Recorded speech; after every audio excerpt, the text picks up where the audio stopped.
Waktu saya bikin konten di Pak Deddy Kobisa itu kan saya tuh gagal untuk menyampaikan pesan-pesan kesana kesini lah saya bilang. Jadi saya lengkapi. Jadi ide besarnya itu adalah Pak Prabowo itu punya kelemahan besar sebagai seorang presiden, di mana beliau memiliki otoritas tetapi tidak memiliki sistem indrawi yang memadai untuk mengetahui apa yang menjadi harapan, cita-cita dan keinginan dari rakyatnya, dan beliau tidak bisa mengetahui juga apa yang sebenarnya terjadi di bawah sana.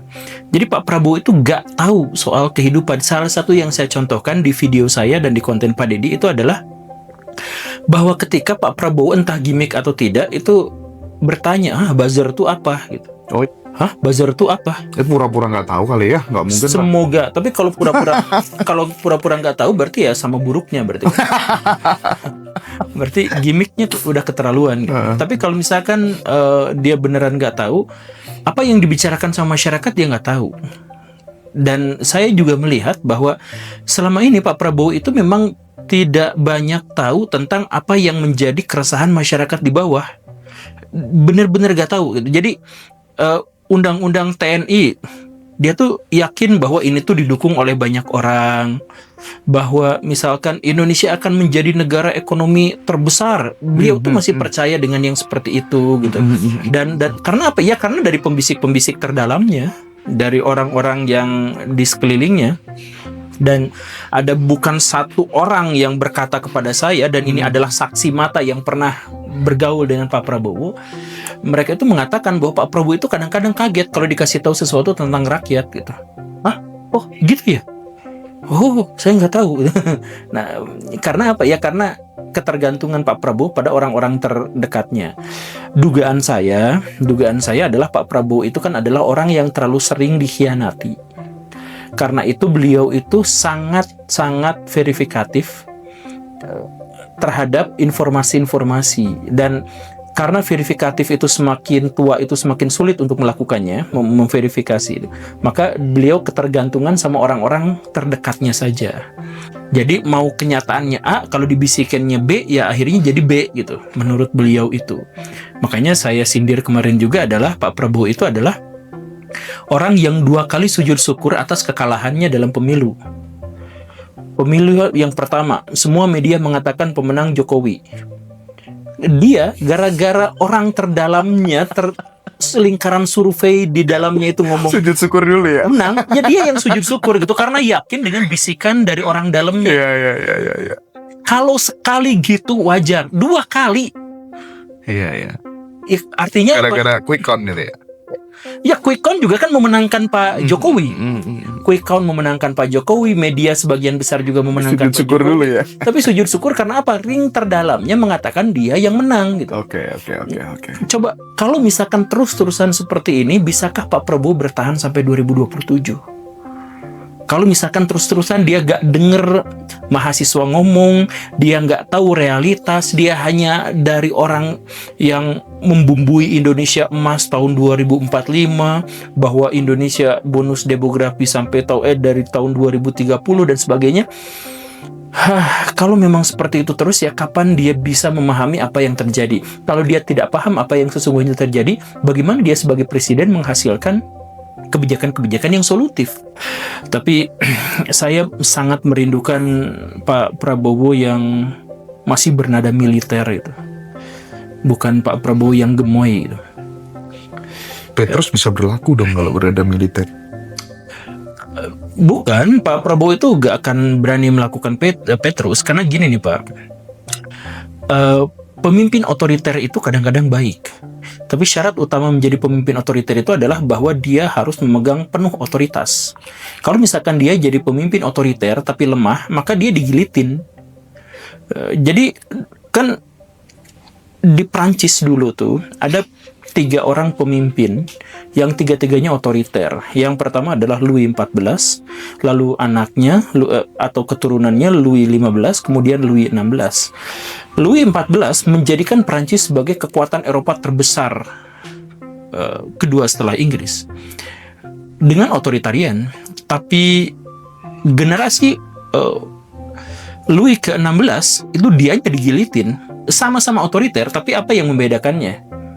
Louis ke-16 itu tidak memiliki kekuatan, tidak memiliki power, terlalu tergantung pada para penasehatnya, terlalu senang dengan wanita yang menjadi istrinya, terlalu senang dengan kehidupan yang bermanja-manja, dan karena itu ketika dia menerapkan apa yang dilakukan oleh kakeknya, maka Prancisnya hancur, revolusi, kerajaannya hancur, berdarah-darah, dan selama lebih dari 100 tahun Prancis tidak baik-baik saja. Coba kalau misalkan Pak Prabowo sekarang menjadi orang yang sangat otoriter, kalau beliau benar-benar kuat, ya mungkin itu adalah yang baik. Tapi kalau misalkan seperti sekarang, Pak Prabowo itu salah satu presiden yang paling lemah dalam sejarah Indonesia.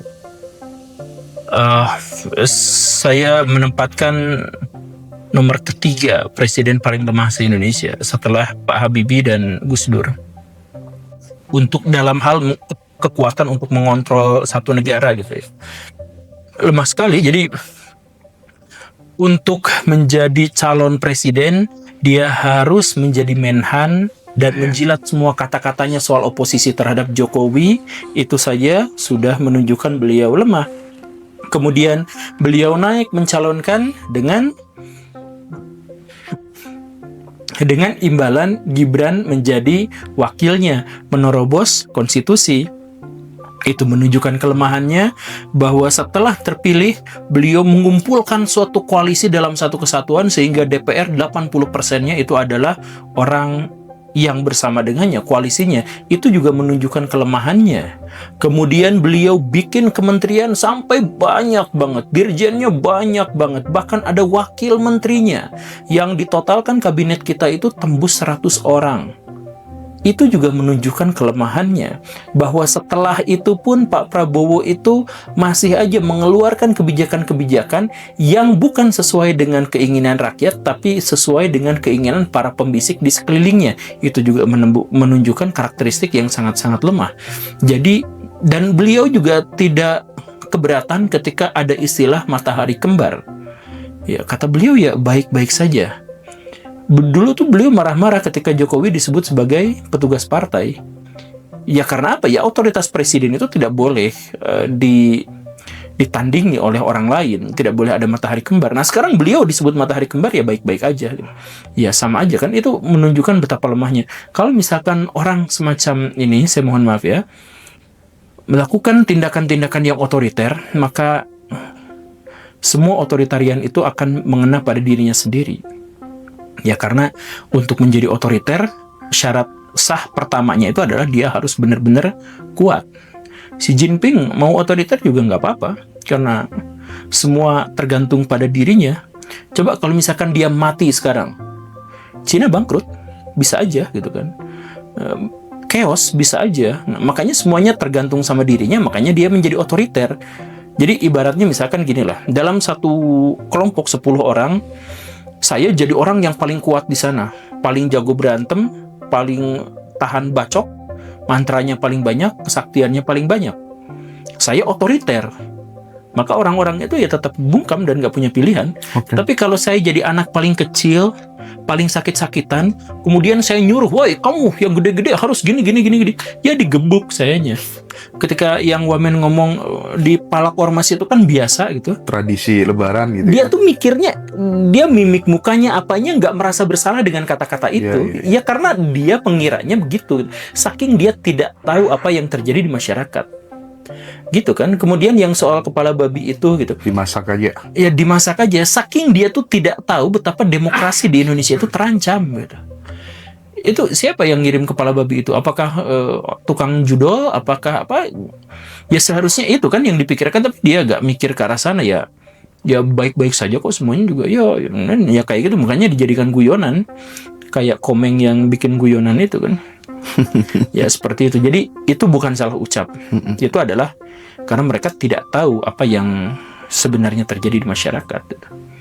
Mendingan Ibu Megawati itu harga cabai naik tuh beliau tahu.